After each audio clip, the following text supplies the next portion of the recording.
Today we're changing instrument cluster lights on a 96 Ford Explorer. In this clip, I'm going to demonstrate the proper service procedure for changing an instrument cluster light bulb. Now I have the cluster out and in my hands.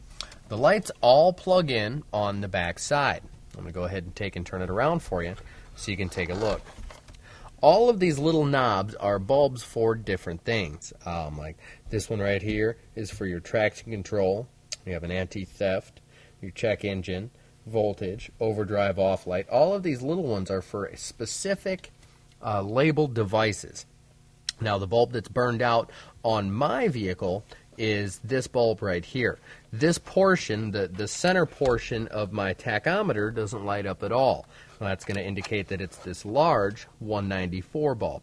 Every one of these is going to take and just unscrew in the counterclockwise direction. I'm going to go ahead and show you that right now. Just like so. Once you unscrew it, you can take and remove it from the circuit board. And as you can see, the bulb's burned out. It's all dim and nasty looking. That means it's no good.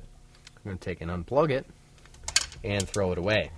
I have a new 194. As you can see, it's nice and clean and clear.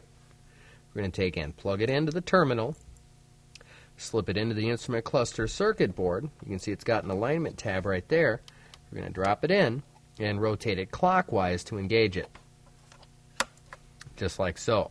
Now you're going to want to take and replace all of the bulbs when you have this guy out. Those bulbs are like less than $1 a piece, and you can see it's a significant job to get to them.